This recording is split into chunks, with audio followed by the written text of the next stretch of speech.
తెలుగు చిత్ర పరిశ్రమను, ఇటు సినీ ప్రియులను ఒక ఊపు ఊపేసిన పైరసీ వెబ్సైట్ ఐబొమ్మ సైట్ వెనుక ఉన్న వ్యక్తి ఐబొమ్మ వ్యవస్థాపకుడు రవికి తాజాగా న్యాయస్థానం బెయిల్ మంజూరు చేసింది. అయితే ఈ బెయిల్ వెనుక కోర్టు విధించిన నిబంధనలు వింటే ఎవరైనా షాక్ అవ్వాల్సిందే. ఆ కఠినమైన కండిషన్స్ ఏంటో ఇప్పుడు చూద్దాం. గత కొంతకాలంగా సాగుతున్న సుదీర్ఘ విచారణ తర్వాత రవికి ఉపశమనం కలిగిస్తూ కోర్టు బెయిల్ ఇచ్చింది. కానీ భవిష్యత్తులో మళ్లీ ఇలాంటి పైరసీ చర్యలకు పాల్పడకుండా ఉండేందుకు అత్యంత అరుదైన మరియు కఠినమైన ఆంక్షలను విధించింది. ఇంటర్నెట్ వాడకంపై నిషేధం. అన్నిటికంటే ముఖ్యంగా రవి ఇంటర్నెట్ వినియోగంపై కోర్టు పూర్తి స్థాయిలో ఆంక్షలు విధించింది. ఆయన సొంతంగా ఎలాంటి ఇంటర్నెట్ సౌకర్యాన్ని వాడకూడదు. ఒకవేళ అత్యవసర పరిస్థితుల్లో నెట్ వాడాల్సి వస్తే ముందస్తుగా పోలీసుల అనుమతి తీసుకోవాలని స్పష్టం చేసింది. దేశం దాటకూడదు.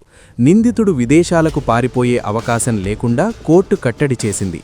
అనుమతి లేకుండా దేశం విడిచి వెళ్లకూడదని ఆదేశిస్తూ రవి తన పాస్పోర్ట్ను వెంటనే కోర్టులో డిపాజిట్ చేయాలని ఉత్తర్వులు జారీ చేసింది.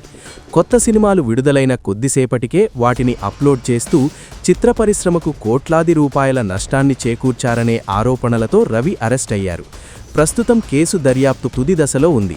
రవి మళ్లీ వెబ్సైట్ నిర్వహణ లేదా పైరసీ వైపు వెళ్లకుండా అడ్డుకోవడానికే న్యాయస్థానం ఇంటర్నెట్పై ఇటువంటి అరుదైన ఆంక్షలు విధించినట్లు తెలుస్తోంది. నిజాయితీగా సినిమాలు తీసే నిర్మాతలను దెబ్బతీసే పైరసీపై చట్టం ఇలా కఠినంగా వ్యవహరించడం పట్ల సినీ వర్గాలు హర్షం వ్యక్తం చేస్తున్నాయి. మరి ఐబొమ్మ రవికి విధించిన ఈ ఇంటర్నెట్ ఆంక్షలపై మీ అభిప్రాయమేంటి? కామెంట్స్లో తెలియజేయండి.